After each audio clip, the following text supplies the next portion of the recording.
Hello friends, मैं हूं हरिओम और स्वागत है आप सभी का आपके ब्यूटीफुल सा चैनल बायो वाला में। आज मैं न्यूट्रिशन इन एनिमल्स का लेक्चर नंबर 8 लेकर आया हूं और आज हम लोग पढ़ेंगे digestion in ruminants. Cow, goat, buffalo में कैसे डाइजेशन होता है, उसका स्टोमक कैसा होता है, उसके बारे में हम लोग पढ़ेंगे। मेनली स्टोमक के बारे में ही आपको पढ़नी है। उसके बाद हम लोग बात करेंगे डायरिया और ओआरटी के बारे में। ओआरटी क्या होता है? ओरल रिहाइड्रेशन थेरेपी, उसके बारे में हम लोग आज पढ़ेंगे। तो चलिए इस लेक्चर को स्टार्ट करते हैं।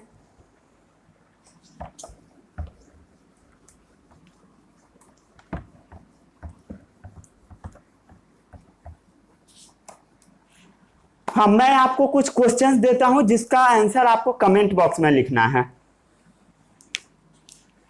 Question number 1, length of small intestine. Length of small intestine. Question number 2, length of large intestine.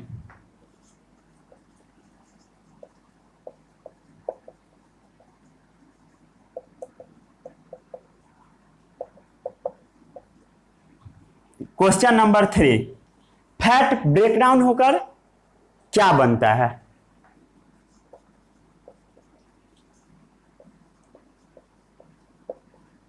Question number 4, proteins breakdown होकर क्या बनता है? और क्वेश्चन नंबर 5, कार्बोहाइड्रेट ब्रेकडाउन होकर क्या बनता है?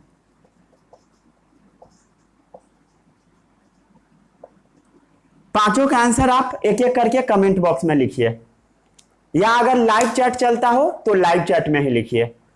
ठीक है, लिख दिए। अब हम लोगों को पढ़ना है digestion in ruminants.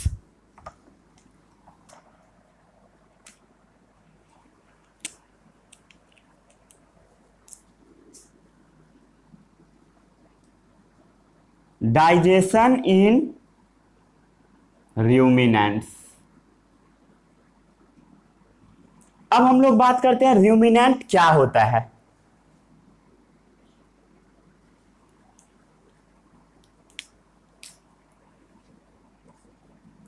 Grass eating mammals. ऐसा मैमल जो ग्रास खाता है उसको हम लोग बोलते हैं र्यूमिनेंट। इसका एग्जाम्पल क्या है र्यूमिनेंट का? Cow, goat, buffalo, deer, yak, etc. ये सब क्या है? Grass eating mammal. Cow, goat, buffalo, deer, yak, etc, ये सब है घास खाने वाला मैमल। इसी को हम लोग बोलते हैं र्यूमिनेंट। और इसी का डाइजेस्टिव सिस्टम के बारे में हमें आज पढ़नी है। पूरा डाइजेस्टिव सिस्टम के बारे में नहीं पढ़नी है आपको, आपको सिर्फ इसका स्टोमक के बारे में पढ़नी है। तो चलिए इसका हम लोग पहले स्टोमक का डायग्राम बनाते हैं। मान लीजिए कोई एक मैमल है, उसका माउथ इधर है, माउथ इधर करके वो खड़ा है। ठीक है, तो ये क्या हुआ? उसका इसोफेगस। मान लीजिए यहां पर इसका माउथ है और पीछे वाला दो लेग इधर है, दो लेग आगे इधर है, तो उसका माउथ कहां होगा? यहां पर। माउथ से आगे कौन सा पाइप होता है? Food pipe. जैसा कि ह्यूमन में होता था वैसा ही सेम टू सेम इसमें भी होता है मैमल्स में। कैसा मैमल? ग्रास ईटिंग मैमल में, र्यूमिनेंट में भी। तो ये क्या है? Mouth. Mouth mouth further lead करके क्या चीज बनाता है? इसोफेगस। ये सब तो आपको पता होगा अभी तक। इसोफेगस। इसोफेगस के आगे क्या चीज आता था ह्यूमन डाइजेस्टिव सिस्टम में? स्टोमक। तो अब ये जो काऊ का स्टोमक होता है, बफेलो का स्टोमक होता है, वो 4 पार्ट में सेपरेटेड होता है। कितने पार्ट में? 4 पार्ट में। उसी के बारे में आपको मेनली आज पढ़नी है। हम लोग बनाते हैं कैसा स्टोमक होता है। एक पार्ट, 2 पार्ट, एक पार्ट, 2 पार्ट। उसके बाद क्या होता है, ध्यान से देखते जाइए। तीसरा पार्ट स्टोमक का, देन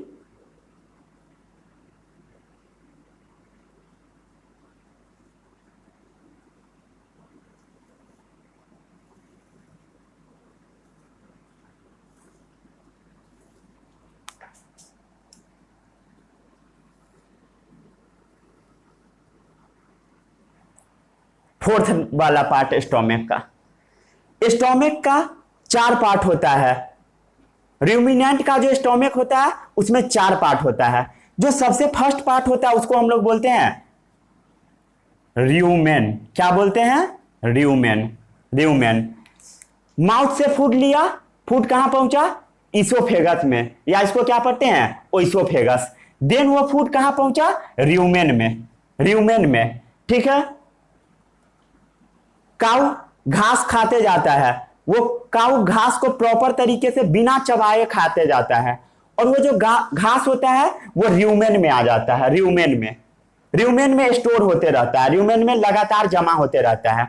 उसके बाद जो घास होता है वो सेकेंड पार्ट में जाता है, इसको हम लोग बोलते हैं रेटिकुलम। ये कौन सा पार्ट है? रेटिक्यूलम। ध्यान से देखिए, हर साल इससे क्वेश्चन ओलंपियाड में पूछे जाते हैं और बच्चे गलत कर लेते हैं क्योंकि उसे पता नहीं होता है। सबसे पहले फूड कहां से आया? माउथ से आया। माउथ से आया, इसोफेगस में गया, इसोफेगस से पहुंचा र्यूमेन में, र्यूमेन से पहुंचा रेटिकुलम में। सबसे पहले कहां पहुंचा? र्यूमेन में, देन पहुंचा रेटिकुलम में। उसके बाद क्या होता है, गाय घास खा लेने के बाद क्या करती है? जुगाली करती है। जुगाली, उसमें क्या करती है गाय? जो भी फूड रेटिकुलम में स्टोर रहता है उसको फिर से चबाना स्टार्ट करती है काऊ। चबा चबा कर ये जो फूड होता है पहले यहां से आया, यहां गया, फिर यहां से यहां गया, और रेटिकुलम से फिर ये फूड जाएगा माउथ में, और काऊ यहां पर जुगाली करेगी फूड की। फूड का जुगाली करके और फिर से फूड क्या होगा? फिर से वो फूड रिटर्न आएगा और थर्ड चेंबर में जाएगा। ये है थर्ड चेंबर। इसको हम लोग बोलते हैं ओमेसम। क्या बोलते हैं? ओमेसम। ओमेसम। उसके बाद थर्ड चेंबर से फूड जाता है फोर्थ चेंबर में, इसको हम लोग बोलते हैं अबोमेसम। अबोमेसम। समझ में आया? सबसे पहले काऊ माउथ से फूड लिया, फूड क्या है? घास है। कहां पहुंचा फूड? इसोफेगस में। इसोफेगस से फूड फर्दर कंटिन्यू होकर कहां पहुंचा? र्यूमेन में। र्यूमेन में फूड पहुंचा, फिर र्यूमेन से रेटिकुलम में पहुंचा। उसके बाद काऊ घास खाना छोड़ देती है और वो जाकर कहीं पर बैठ जाती है, और बैठकर जुगाली करना स्टार्ट कर देती है काऊ। जुगाली में क्या होता है? रेटिकुलम से फूड फिर वो अपने माउथ में ले जाकर फूड को एकदम चबा चबा कर छोटे छोटे पीस में तोड़ती है काऊ। उसके बाद फूड पहुंचता है ओमेसम में, थर्ड चेंबर में, और थर्ड चेंबर से फूड पहुंचता है अबोमेसम में। और अबोमेसम क्या है? स्टोमक का ही ये चारों पार्ट है। ये चारों पार्ट स्टोमक का ही है। और देन फूड कहां जाता है? इंटेस्टाइन में। इंटेस्टाइन के बारे में आपको नहीं पढ़नी है। इंटेस्टाइन मेन आपको ये उसका स्टोमक का पार्ट्स के बारे में पढ़ना था। इंटेस्टाइन में गया, इंटेस्टाइन से कहां जाएगा? रेक्टम में।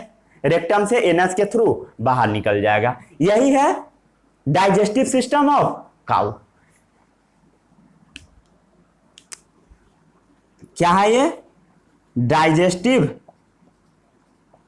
सिस्टम ऑफ काऊ। काऊ का डाइजेस्टिव सिस्टम है ये। फूड सबसे पहले कहां गया? फर्स्ट नंबर पर र्यूमेन में, सेकेंड नंबर पर रेटिकुलम में, थर्ड नंबर पर ओमेसम में, फोर्थ नंबर पर अबोमेसम में। इस डायग्राम को अच्छे से बनाइए, ठीक है, बनाइए वीडियो पॉज करके।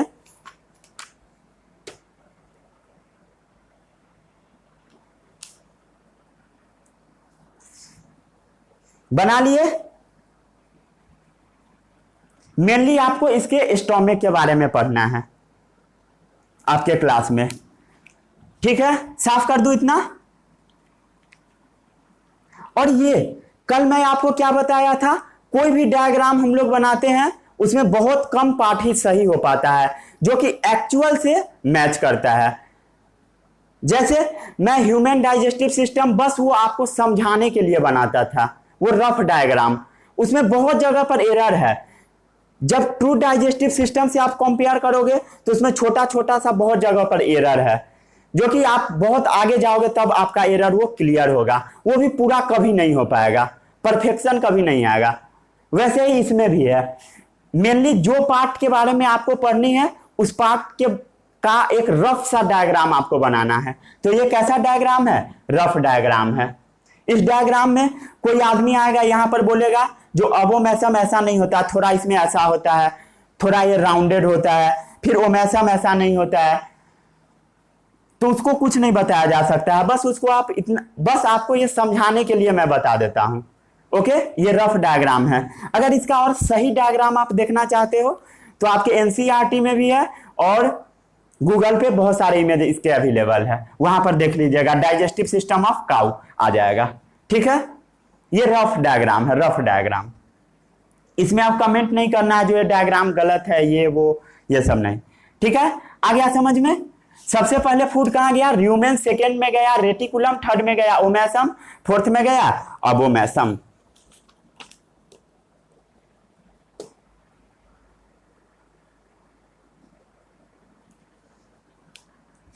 कर दू साफ इतना। काऊ का जो डाइजेस्टिव सिस्टम होता है वो कैसा है, यूनिक है। आ गया समझ में।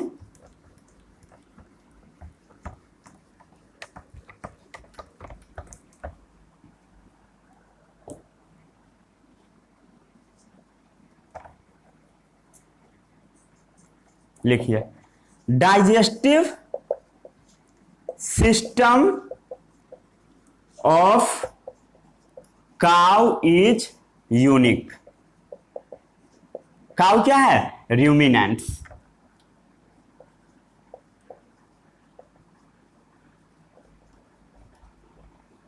र्यूमिनेंट्स क्या होता है उसके बारे में मैं थोड़ी देर में बताऊंगा।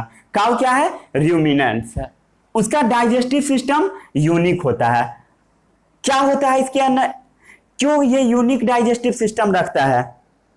जो मैमल्स र्यूमिनेंट्स होते हैं वो क्यों यूनिक डाइजेस्टिव सिस्टम रखते हैं, क्योंकि उसे घास खाना होता है, घास खाना होता है और उस घास से प्रॉपर एनर्जी निकालना है। इसके कारण इसका डाइजेस्टिव सिस्टम यूनिक होता है, ताकि उस घास से बहुत सारा अमाउंट में एनर्जी निकले, उस घास से बहुत सारा अमाउंट में एनर्जी निकले। बेटर एनर्जी रिलीज के लिए होता है। क्यों होता है, बेटर एनर्जी रिलीज, एनर्जी अच्छे से रिलीज हो उसके कारण होता है, ठीक है, better energy release.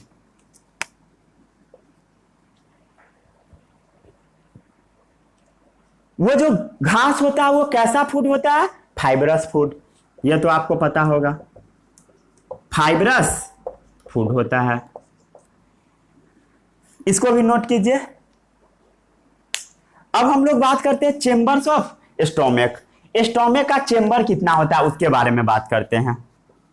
Chambers of stomach of ruminants. जो र्यूमिनेंट्स होता है उसका स्टोमक के चेंबर के बारे में, मेनली आपको इसके चेंबर के बारे में ही पढ़नी है। तो सबसे पहला चेंबर क्या था, देखिए डायग्राम में बताइए। सबसे फर्स्ट चेंबर क्या है, इसोफेगस है। इसोफेगस के आगे देखिए क्या है, र्यूमेन है। र्यूमेन के आगे क्या है, रेटिकुलम है। उसके बाद ओमेसम, उसके बाद अबोमेसम। लिखिए rumen, reticulum, omasum, अबोमेसम।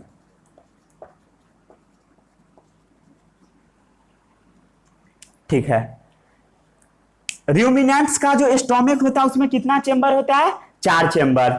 Rumen, reticulum, omasum, abomasum. ठीक है, इसको भी नोट कीजिए अच्छे से प्रॉपर नोट्स बनाइए।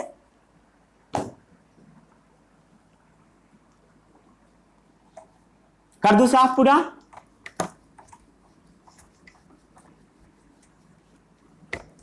जब काऊ ग्रेजिंग कर रही होती है उस समय वो फूड को बिना चबाए खा लेती है।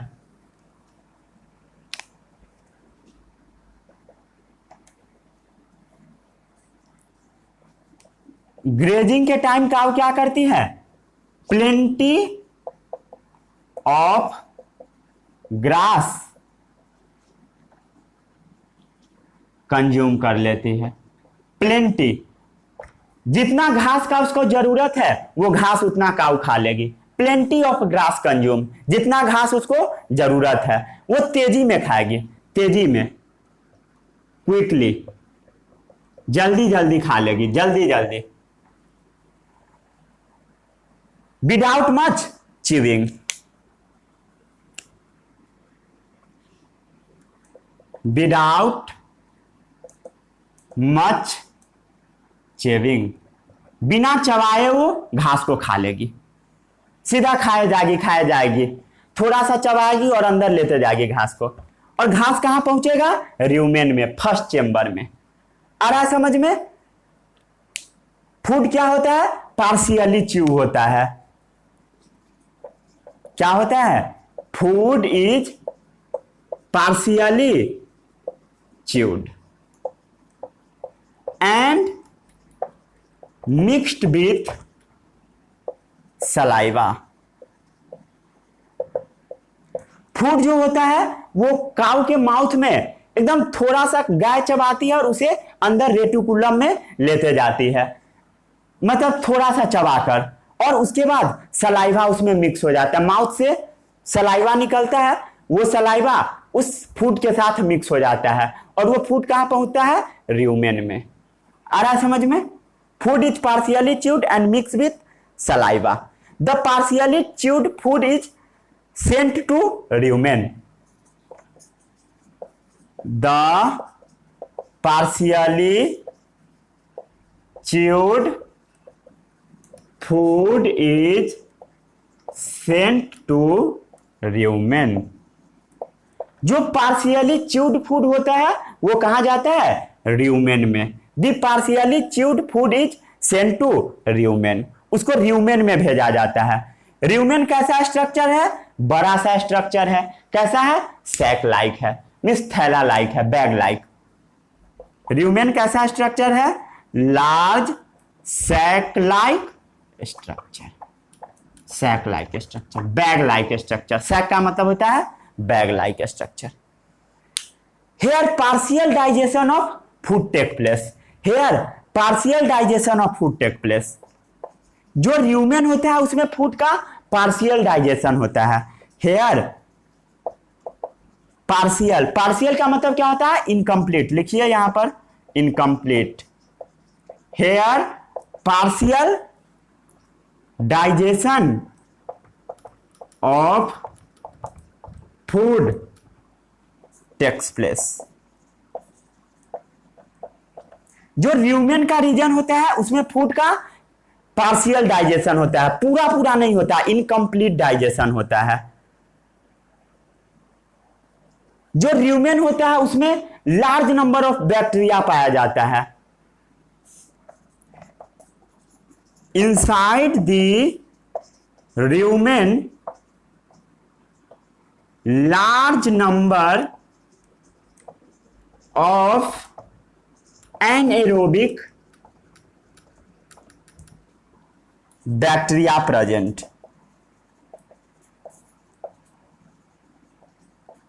जो र्यूमेन वाला रीजन होता है उसमें बहुत सारा नंबर में एनएरोबिक बैक्टीरिया प्रेजेंट होता है। एनएरोबिक क्या होता है? ऐसा बैक्टीरिया जो कि विदाउट ऑक्सीजन से ब्रेक करे, उसको ऑक्सीजन की जरूरत ना पड़े। एनएरोबिक का मतलब क्या होता है? विदाउट ऑक्सीजन, विदाउट ऑक्सीजन, बिना ऑक्सीजन के। Inside the human large number of anaerobic bacteria present, जो कि फर्मेंटेशन में मदद करता है। व्हिच हेल्प्स इन फर्मेंटेशन, जो कि फर्मेंटेशन में मदद करता है। फर्मेंटेशन का स्पेलिंग पढ़िए, FERMENTATION, लिख लीजिएगा, प्रॉपर दिख नहीं रहा। र्यूमेन के अंदर बहुत सारा बैक्टीरिया पाया जाता है। कैसा bacteria? Anaerobic bacteria. Anaerobic bacteria का मतलब क्या है? ऐसा बैक्टीरिया जिसको ऑक्सीजन की जरूरत नहीं पड़ती है फर्मेंटेशन के लिए। चलिए इतना नोट डाउन कीजिए।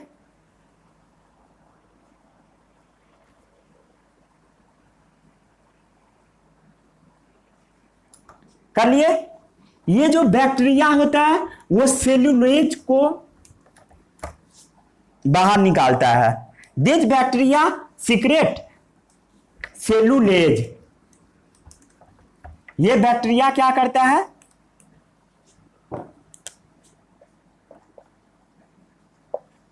These bacteria secretes large number of cellulose। ये जो बैक्टीरिया होता है वो बहुत सारे नंबर में सेलुलोज को निकालता है, बड़ी संख्या में निकालता है। This bacteria secrets large number of cellulose which helps in digestion of cellulose, which helps in digestion of cellulose। अब समझिए, जो घास होता है उसमें सेलुलोज पाया जाता है। क्या पाया जाता है? सेलुलोज। लिखिए कहीं पर, ग्रास के अंदर क्या होता है? सेलुलोज। सेलुलोज। तो काऊ क्या खाती है? घास खाती है। घास कहां गया? र्यूमेन में। र्यूमेन में large number of bacteria present है। कैसा बैक्टीरिया? एनएरोबिक बैक्टीरिया, जो कि फर्मेंटेशन में मदद करता है। वो जो बैक्टीरिया होता है वो लार्ज नंबर ऑफ सेलुलोज का सिक्रेशन करता है। This bacteria secrets large number of cellulose. जो सेलुलोज होता है वो सेलुलोज को डाइजेस्ट कर देता है। सेलुलोज, एज जहां पर लग जाता है उसका मतलब होता है खत्म करने वाला। जो सेलुलोज है उसको वो खा जाता है, डाइजेस्ट कर जाता है। This bacteria secrets large number of cellulose which helps in digestion of cellulose. Cellulose कहां पाया जाता है? ग्रास में। आ गया समझ में? ये क्या है? सेलुलोज क्या है? एंजाइम है एक। एंजाइम। एंजाइम क्या होता है? Chemical substance. ये सब मैं पहले बता चुका हूं, लिख दो फिर भी।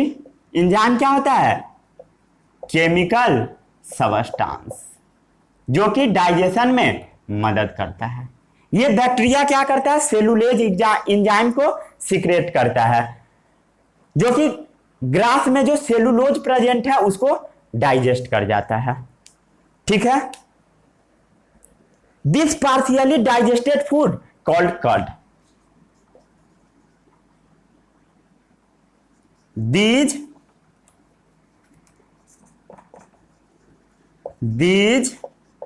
partially digested food is called curd। जो फूड पार्शियली डाइजेस्टेड होता है र्यूमेन में उसको हम लोग बोलते हैं curd. This partially digested food is called curd. जो पार्शियली डाइजेस्टेड फूड होता है रूमेन में उसको हम लोग बोलते हैं CUD cud, CUD cud, cud नहीं, दही नहीं, CUD कर्ड। कई लोगों को दही लग रहा होगा, दही नहीं, ठीक है, आ रहा समझ में। Is then push to the second chamber, is then pushed to the second chamber. वो जो कर्ड होता है वो देन सेकेंड चेंबर में चला जाता है पुश होकर। उस सेकेंड चेंबर का नाम क्या है? रेटिक्यूलम। डायग्राम देखते रहिए काफी ध्यान से। सबसे पहले फूड कहां गया? र्यूमेन में, र्यूमेन से कहां गया? रेटिक्यूलम में, जो कि सेकेंड चेंबर है। रेटिक्यूलम कैसा चेंबर है? Second chamber. जो र्यूमेन होता है और रेटिकुलम होता है वो एक ही साथ जुड़ा होता है, तो दोनों का कंटेंट आपस में मिक्स होते रहता है। यह भी लिख लीजिए पॉइंट, फिर से समझिए इसको। जैसे ये क्या था? इसोफेगस। ये क्या है? र्यूमेन। ये क्या है? रेटिक्यूलम। लिखिए छोटा सा डायग्राम बनाकर। र्यूमेन, ये क्या है? Reticulum, reticulum. तो जो फूड आएगा, फूड आया ऐसे र्यूमेन में गया और देन जाता है रेटिक्यूलम में, लेकिन दोनों के बीच में कोई बाउंड्री नहीं होता है, दोनों का कंटेंट आपस में मिक्स होते रहता है। जैसे फूड आएगा तो ऐसा भी हो सकता है रेटिकुलम में चला जाए, कुछ फूड र्यूमेन में चला जाए, और दोनों मिक्स भी होते रहता है, मिक्स होते रहता है। ऐसा नहीं कि फूड आया फिर इसी में जाएगा, फिर इससे इसमें जाएगा, फिर इससे इसमें, ऐसा नहीं। इसमें से भी इसमें जा सकता है, रेटिक्यूलम से र्यूमेन में भी जाता है फूड, ठीक है, आ रहा है समझ में। तो हम लोग क्या बोल सकते हैं? In fact rumen and reticulum food mixes, rumen and reticulum food mixes freely. जो र्यूमेन होता है और रेटिक्यूलम होता है उसका फूड आपस में मिक्स होते रहता है फ्रीली, कोई रोक नहीं है, आपस में मिक्स होते रहता है। इसको नोट डाउन कीजिए वीडियो पॉज करके। कर लिए नोट डाउन? इतना साफ कर दूं? र्यूमेन और रेटिकुलम का फूड आपस में मिक्स होते रहता है, ठीक है।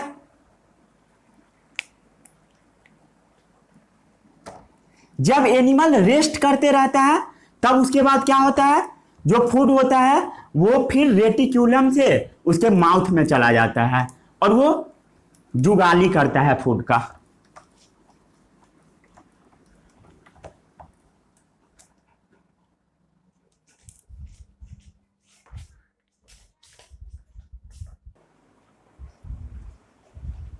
लाइट चले जाने के कारण थोड़ा सा डिले हो गया।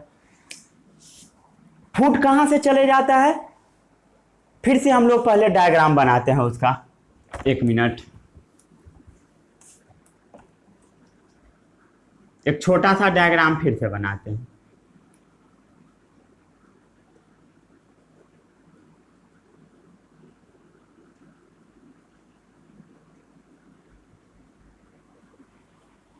फिर से समझिए, फूड कहां गया? माउथ से गया इसोफेगस में, इसोफेगस से फूड कहां गया?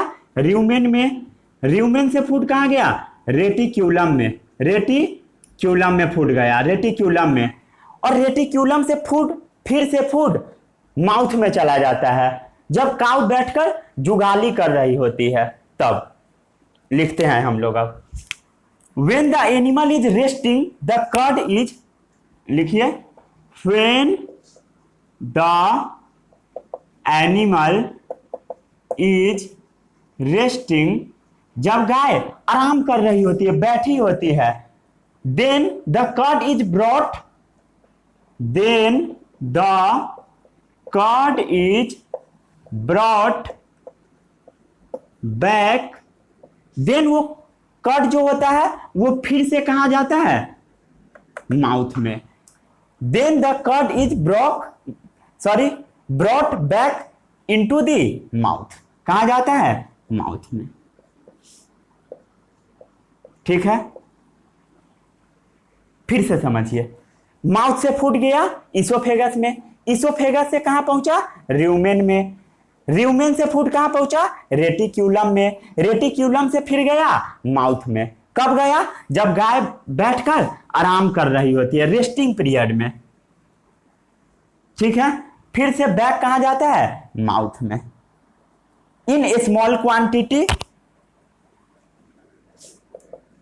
कैसा क्वांटिटी में? इन स्मॉल क्वांटिटी,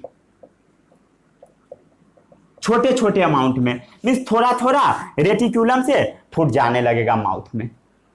ठीक है, and the animal choose it further, and the animals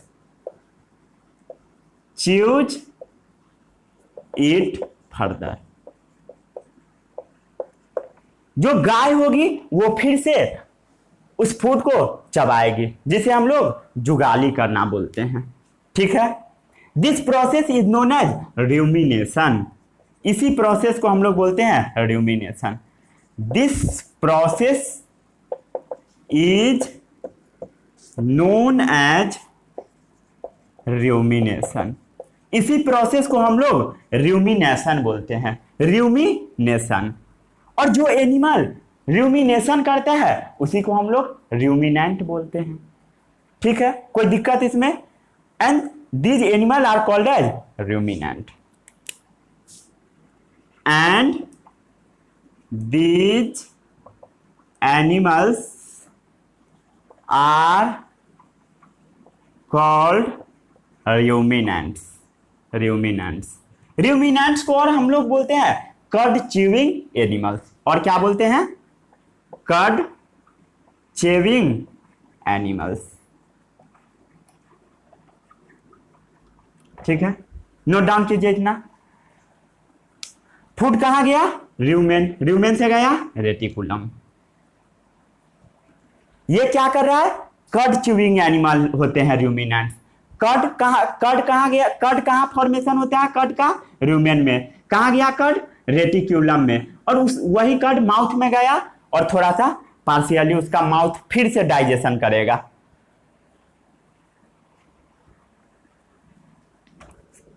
ठीक है, आफ्टर द कंप्लीटली च्यूड, जब फूड को फिर से वो काउ च्यू कर लेगी, आफ्टर द कंप्लीटली च्यूड, जब पूरे तरीके से अच्छे से फूड को रेटिक्यूलम से लेकर गाय चबा लेगी, तब क्या होगा? देन फूड पहुंचेगा ओमेसम में। कहां पहुंचेगा? Omasum. After the completely chewed the food is sent to omasum. The food is sent to omasum. उसके बाद फूड कहां पहुंचेगा? ओमेसम में। फूड को माउथ से फिर ओमेसम में भेजा जाएगा। After the completed chewed the food is sent to omasum and then abomasum, and then abomasum. और देन फूड कहां जाएगा? अबोमेसम में, ये वाले पार्ट में, अबोमेसम। ठीक है, फूड फिर से समझिए। फूड माउथ से लिया, इसोफेगस में गया, इसोफेगस से र्यूमेन में, र्यूमेन से रेटिक्यूलम में, रेटिक्यूलम से ओमेसम में, ओमेसम से अबोमेसम में, अबोमेसम से देन इंटेस्टाइन के होते कहां पहुंचेगा? रेक्टम में, रेक्टम से एनस के थ्रू बाहर निकल जाएगा। ठीक है, आपको मेनली स्टोमक के चेंबर के ही बारे में पढ़ना था। And ultimately go to intestine, and ultimately go to intestine. जो फूड होगा फाइनली कहां जाएगा? इंटेस्टाइन में। अल्टीमेटली का मतलब क्या होता है? फाइनली। जो फूड होगा वो फाइनली कहां जाएगा? इंटेस्टाइन में। ठीक है, अल्टीमेटली कहां जाएगा? इंटेस्टाइन में, for complete digestion, for complete digestion. Complete digestion food का कहां होता है? इंटेस्टाइन में। ये तो सबको समझ में आता होगा। फूड का कंप्लीट डाइजेशन कहां होता है? इंटेस्टाइन में। वहां तक अब फूड पहुंच चुका है, इंटेस्टाइन तक। इंटेस्टाइन में क्या करता है? इंजाइम एक्ट करता है, इंजाइम।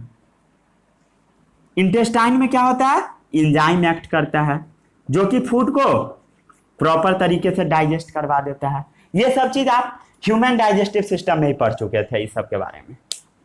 इतना नोट डाउन कीजिए अच्छे से, वीडियो पॉज करके। जो ट्रू स्टोमिक होता है उसको हम लोग बोलते हैं अबोमेसम। अबोमेसम जो होता है वही एसिडिक मीडियम प्रोवाइड कराता है। तो ये भी एक इंपॉर्टेंट क्वेश्चन है। ट्रू स्टोमिक, ट्रू स्टोमिक होता है अबोमेसम, अबोमेसम। True stomach, अबोमेसम। आ रहा है समझ में? ट्रू स्टोमिक क्या होता है? अबोमेसम। आ रहा है समझ में? ट्रू स्टोमिक अबोमेसम होता है। क्यों होता है अबोमेसम ट्रू स्टोमिक? पता है आपको? क्योंकि यहीं पर इंजाइम भी निकलता है और एसिडिक मीडियम भी प्रोवाइड कराता है। अबोमेसम क्या करता है? इंजाइम रिलीज करता है एंड एसिडिक मीडियम। और इंटेस्टाइन में भी कुछ इंजाइम निकलता है। ठीक है, कोई दिक्कत? इतना कोई दिक्कत तो नहीं है? कर दूं साफ इतना? अब हो गया। बस इतना ही पढ़ना था आपको डाइजेशन ऑफ रूमिनेंट्स के बारे में। बस उसके स्टोमिक के चेंबर के बारे में पढ़ना था। ये सब क्या है? Chamber of stomach. क्या है ये सब? Chambers of stomach. स्टोमिक का चैम्बर है ये सब। कितना चैम्बर होता है? Rumen, reticulum, omasum, abomasum, 4 chamber. ठीक है, अब हम लोग बात करते हैं ह्यूमन बीइंग घास खा सकता है क्या? बताइए। अगर हम लोग घास खाना स्टार्ट कर दे तो क्या होगा? कोई खाएगा नहीं। अगर मान लीजिए खाना स्टार्ट कर दे, अगर हम लोग घास खाना स्टार्ट कर देंगे तो घास का प्रॉपर डाइजेशन नहीं होगा। क्यों नहीं होगा? इसका आंसर आप बोलिए। नहीं पता।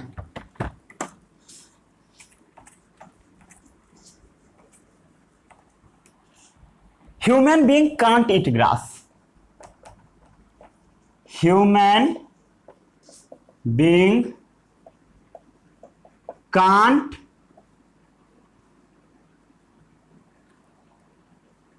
ईट grass.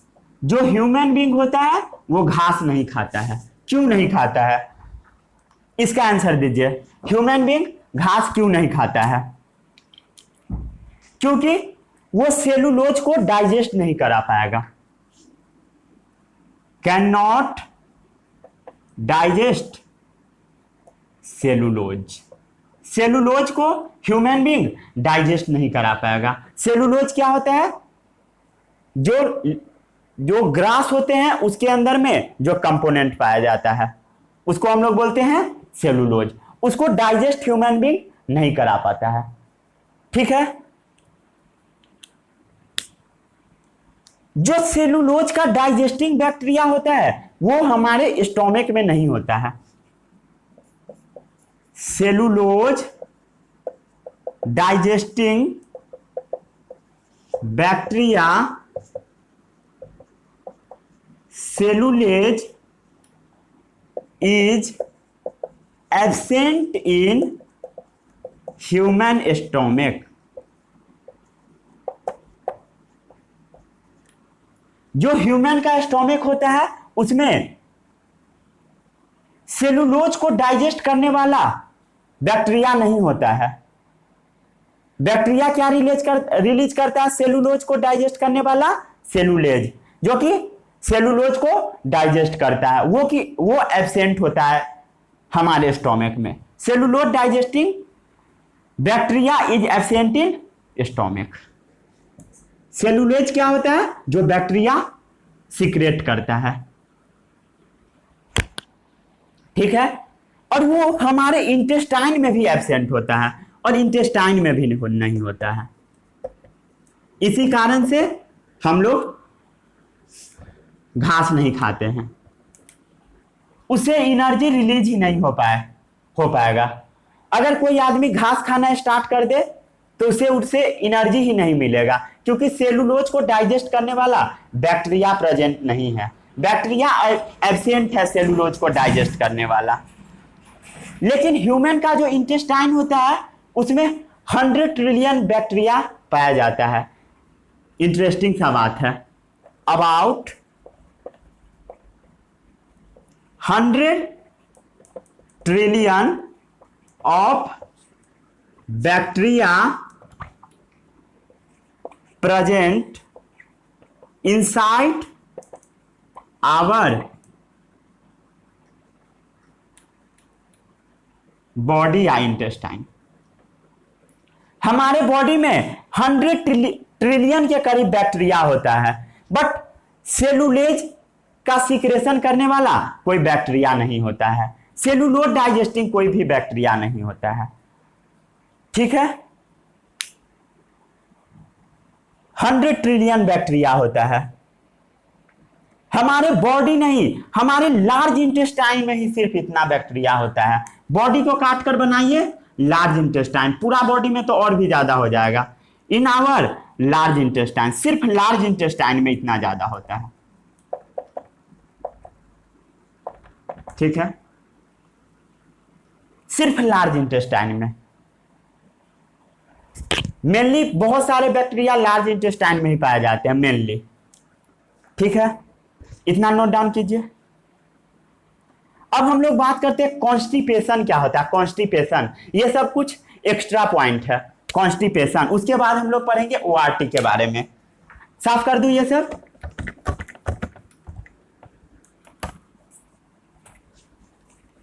Constipation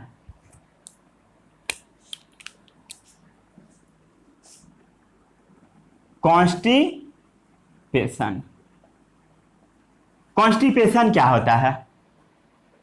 faeces become dry.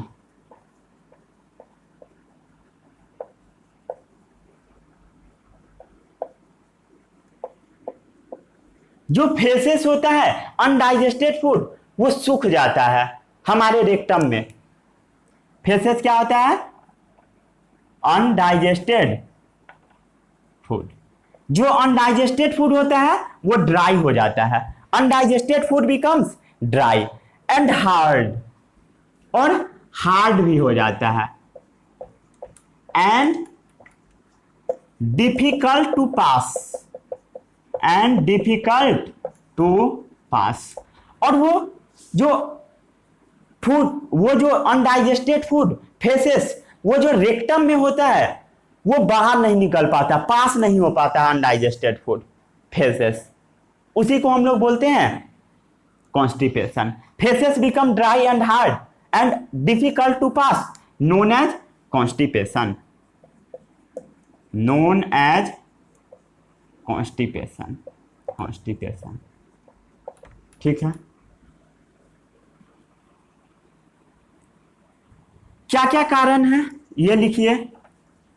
Constipation होने का कॉज क्या क्या है कारण? सबसे जो बड़ा कारण है वो है डिले करना। ये कॉन्स्टिपेशन का प्रॉब्लम जनरली छोटे बच्चे में बहुत ज्यादा होता है। ऐसे बड़े एज के भी लोग में होते हैं, बट छोटे बच्चे में बहुत ज्यादा होता है प्रॉब्लम। क्यों होता है? क्योंकि अब जो स्कूल का टाइमिंग होता है वो होता है 8 बजे। बच्चे को सुबह 8 बजे स्कूल जाना है। वो बच्चा सुबह 7 बजे सोकर उठता है और जल्दी जल्दी थोड़ा बहुत खाना खाता है, और वो अपना वेस्ट प्रोडक्ट इजेक्ट नहीं करता है, जिसके कारण से क्या होता है, उसका जो वेस्ट प्रोडक्ट होता है वो रेक्टम वाले रीजन में जमा हुआ रहता है। और मैं आपको पढ़ाया था, वहां से क्या होता है, लगातार वाटर एब्जॉर्ब होते रहता है। जो रेक्टम वाला रीजन होता है उसमें लगातार वाटर एब्जॉर्ब होते रहता है। तो क्या होता है, वो जो अनडाइजेस्टेड फूड है उससे लगातार वाटर क्या होगा, निकल जाएगा और वो जो फेसेस होता है वो क्या होता है, हार्ड हो जाता है, स्कूल के कारण ही मेनली। और स्कूल में बच्चा तो जाता नहीं है कभी, स्कूल में तो नहीं जाता है, डर लगता है, उसे शर्म आता है स्कूल में जाने में। ये सबसे बड़ा प्रॉब्लम है, डिले नहीं करना चाहिए कभी भी। और क्यों प्रॉब्लम आता है, लो डाइट फाइबर लेने से। ऐसा फूड लेना है जो कि फाइबरस हो, वेजिटेबल खाना है, सलाद खाना है। क्या क्या खाना है, वेजिटेबल और सलाद खाना है। बच्चे लोग जनरली वेजिटेबल सलाद से दूर भागते हैं, इस कारण से भी होता है। और बहुत सारे बच्चे पानी भी नहीं पीते हैं, इन एडेक्वेट फ्लूइड इनटेक, वो अच्छे से पानी नहीं पीते हैं। फ्लूइड क्या होता है, वाटर, वो अच्छे से वाटर नहीं पीते हैं बच्चे लोग, खाना खा लेते हैं और पानी पीना भूल जाते हैं, इस कारण से होता है। और भी बहुत सारे रीजन है, जैसे कुछ ड्रग्स होते हैं उसका भी साइड इफेक्ट होता है। और क्या रीजन हो सकता है, साइड इफेक्ट्स ऑफ ड्रग्स, जो ड्रग्स होता है, मेडिसिन होता है, उसका साइड इफेक्ट के भी कारण होता है। ड्रग्स क्या होता है, मेडिसिन, दवा, दवा के साइड इफेक्ट के कारण क्या होता है, कॉन्स्टिपेशन होता है। ठीक है, इसको नोट डाउन कीजिए। अब हम लोग बात करते हैं हार्ट बर्न के बारे में। हार्ट बर्न,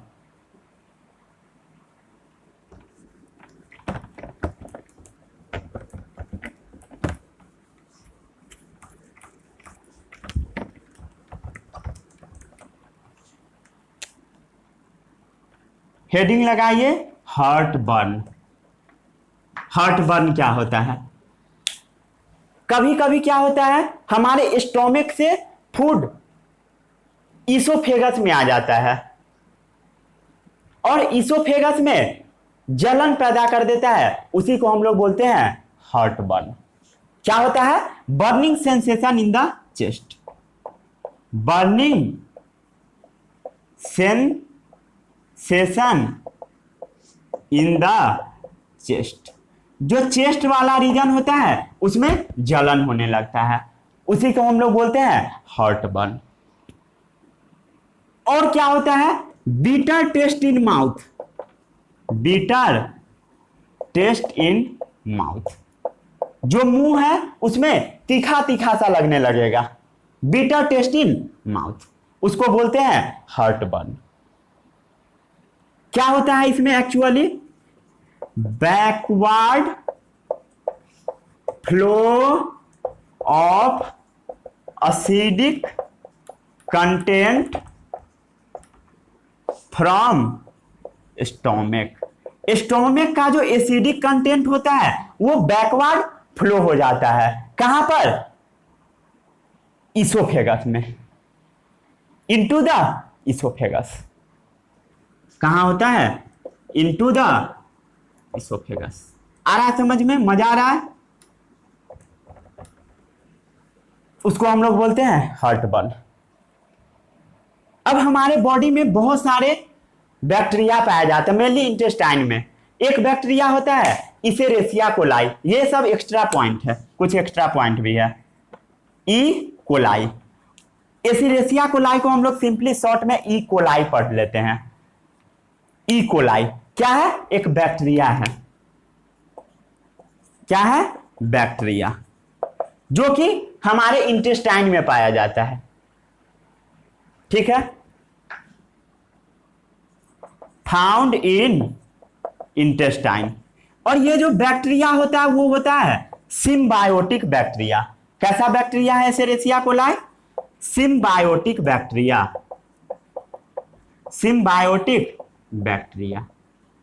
ये जो बैक्टीरिया है हमारे इंटेस्टाइन में रहता है, तो इंटेस्टाइन इस बैक्टीरिया को शेल्टर देता है, फूड देता है।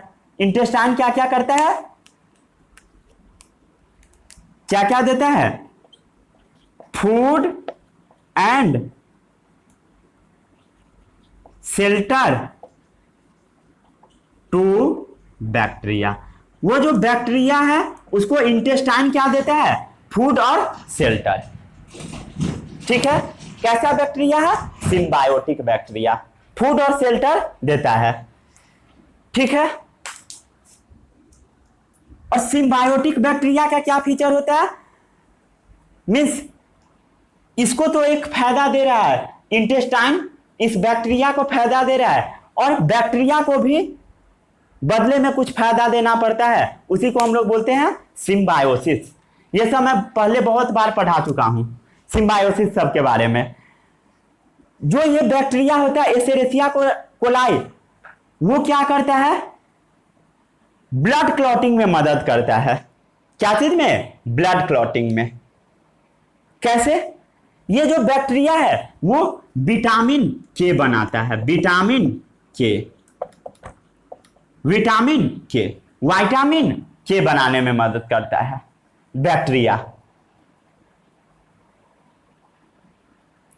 ठीक है, आ गया समझ में? जो कि हेल्प करता है ब्लड क्लॉटिंग में, which helps in blood clotting, जो कि ब्लड क्लॉटिंग में हेल्प करता है। which helps in blood clotting, जो कि खून को जमने में मदद करता है। जैसे आपका हाथ कट गया तो वहां पर कुछ देर में ब्लड निकलना बंद हो जाता है। क्यों? क्योंकि ये जो बैक्टीरिया है एशेरेसिया कोलाई, वो विटामिन के को रिलीज करता है, जो कि ब्लड क्लॉटिंग में मदद करता है। They play very important role in blood clotting. आ गया समझ में? Escherichia coli bacteria produce vitamin K produce कर रहा है, रिक्वायर्ड फॉर ब्लड क्लॉटिंग, जो कि ब्लड क्लॉटिंग के लिए रिक्वायर्ड है। आ गया समझ में? अब हम लोग बात करते हैं डायरिया के बारे में, डायरिया और ओआरटी। नोट कीजिए वीडियो पॉज करके।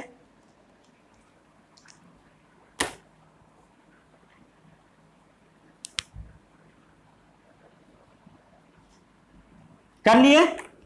अब हम लोग बात करते हैं डायरिया के बारे में।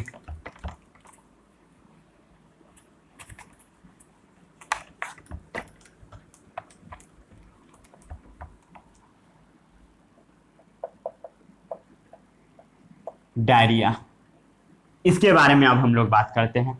जब 3 टाइम से ज्यादा लूज स्टूल पास हो जाता है, उसी को हम लोग बोलते हैं diarrhoea.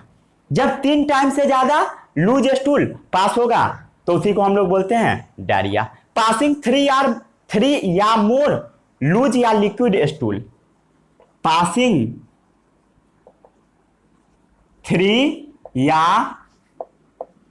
more than 3 loose stool.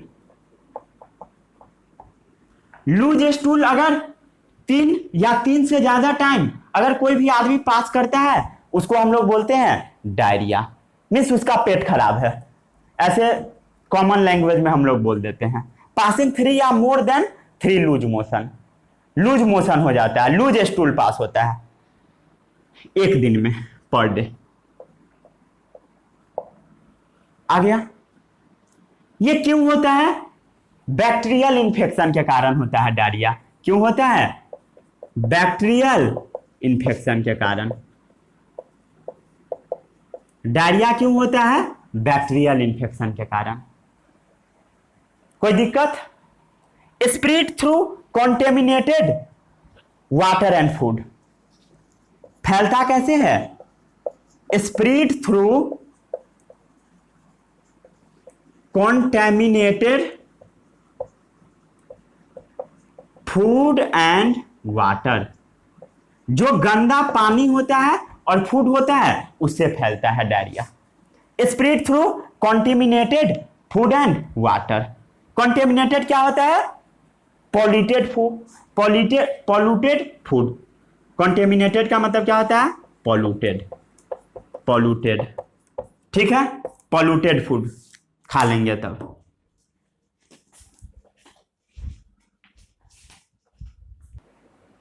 Okay, कैसे फैलता है? कॉन्टेमिनेटेड फूड और वाटर से, मीन्स पॉल्यूटेड फूड और वाटर से फैलता है। इंडिया में ये कॉमन है, इंडिया में कॉमन है। बहुत सारे लोगों को इंडिया में डायरिया हुआ रहता है, कॉमन है इंडिया में। इस डायरिया में क्या होता है? Loss of fluid from body, loss of fluid from body. हमारे बॉडी से फ्लूइड का लॉस हो जाता है डायरिया में, loss of fluid from body, जिसको हम लोग डिहाइड्रेशन बोलते हैं। दैट इज डिहाइड्रेशन, इसको हम लोग डिहाइड्रेशन बोलते हैं। Loss of fluid from body known as dehydration, means body से वाटर लूज हो जाना, उसी को हम लोग बोलते हैं डिहाइड्रेशन। अगर डिहाइड्रेशन यंग चाइल्ड में होता है, छोटे बच्चे में होता है, यंग चिल्ड्रेन में, यंग चिल्ड्रेन में, देन वो फैटल हो सकता है, जानलेवा, बच्चा मर सकता है। फैटल का मतलब होता है जानलेवा। इसको हमें नेग्लेक्ट नहीं करनी चाहिए, कांट बी नेग्लेक्टेड, नेग्लेक्ट, इसे हमें नेग्लेक्ट नहीं करनी चाहिए। फिर से एक्सप्लेन करूं, इंडिया में ये कॉमन है। हमारे बॉडी से फ्लूइड का जो लॉस होता है उसी को हम लोग बोलते हैं डिहाइड्रेशन, जो कि छोटे बच्चे में जानलेवा हो सकता है। फैटल का मतलब होता है जानलेवा, लिख लीजिए कॉपी में, और इसको हमें नेग्लेक्ट नहीं करनी चाहिए। नोट कीजिए वीडियो पॉज करके। अब हम लोग बात करते हैं ओआरएस के बारे में, ओरल रिहाइड्रेशन सॉल्ट। किसी को डिहाइड्रेशन हो जाता है तब ओआरएस पीने को बोला जाता है। ओरल रिहाइड्रेशन सॉल्ट क्या होता है उसके बारे में अब हम लोग बात करते हैं। कर लिए इतना नोट डाउन? या सॉल्यूशन बोला जाता है, oral rehydration solution.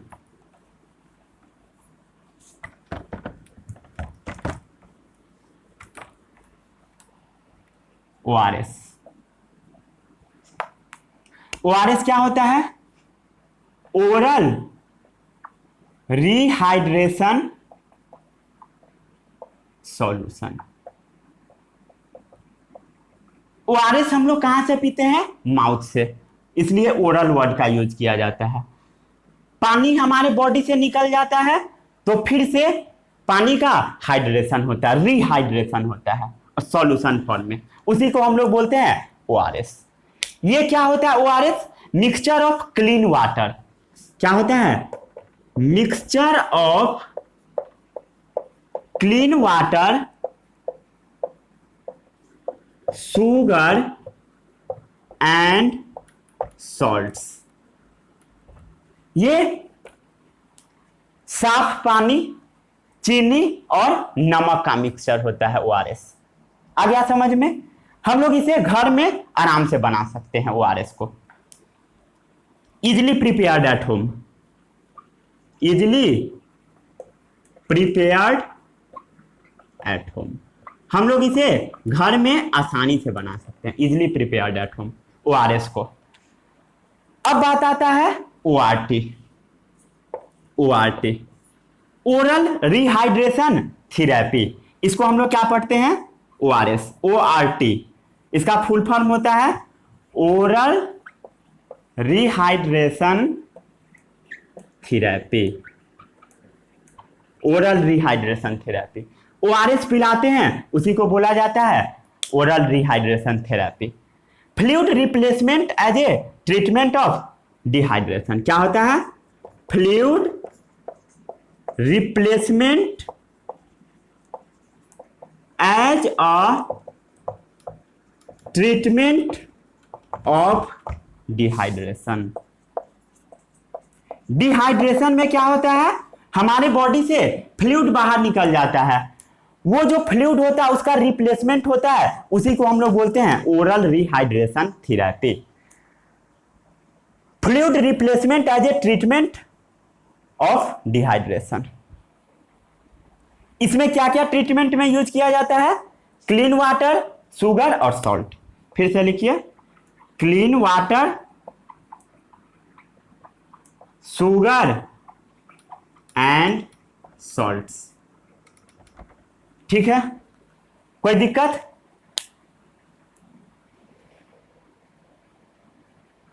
When dehydration is severe, जब डिहाइड्रेशन सीवियर हो जाता है, वेन डिहाइड्रेशन इज सीवियर, जब किसी को बहुत ज्यादा डिहाइड्रेशन हो जाता है, मीन्स बहुत ज्यादा लूज मोशन हो गया, बहुत बार वो स्टूल पास कर रहा है, देन उसे जिंक सप्लीमेंट भी दिया जाता है।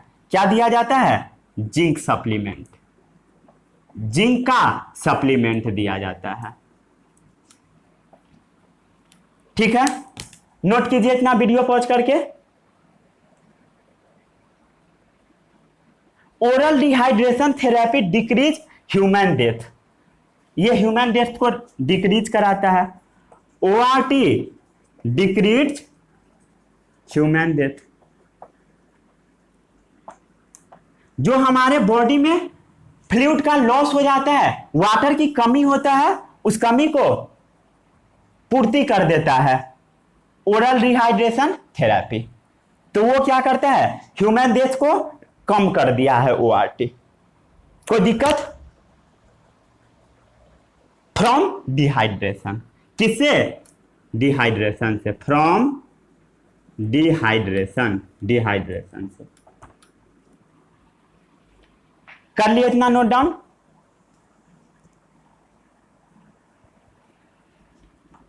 थोड़ा सा और है बस। अब चैप्टर ये फाइनली खत्म हो चुका है। जो फूड का एब्जॉर्प्शन इंटेस्टाइन करता है, वो फ्लूइड कहाँ जाता है? वो जो फूड का एब्जॉर्प्शन इंटेस्टाइन करता है, वो फूड कहाँ जाता है?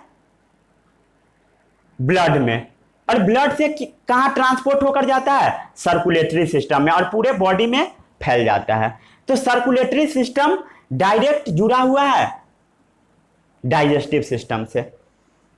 सर्कुलेटरी सिस्टम आर, ये भी पॉइंट लिख लिए, circulatory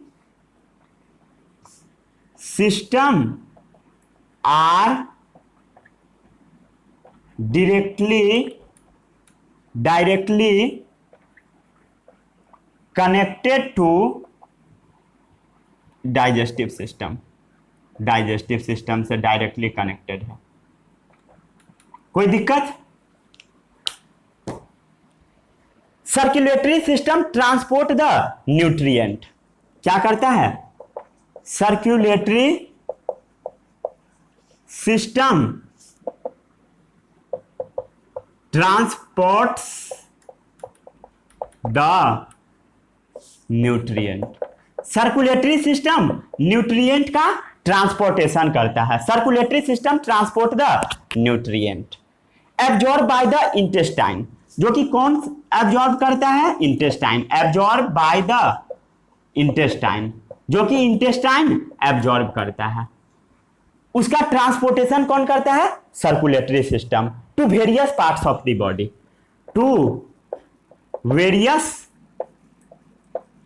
parts of the body, जो कि हमारे बॉडी के वेरियस पार्ट्स में चला जाता है। Circulatory system transport the nutrient absorb by the intestine, जो इंटेस्टाइन न्यूट्रिएंट का एब्जॉर्प्शन करता है, वो बॉडी के सभी पार्ट्स में फैला देता है। कोई दिक्कत? और जो रेस्पिरेटरी सिस्टम होता है, वो हमारे सेल्स को ऑक्सीजन प्रोवाइड करता है।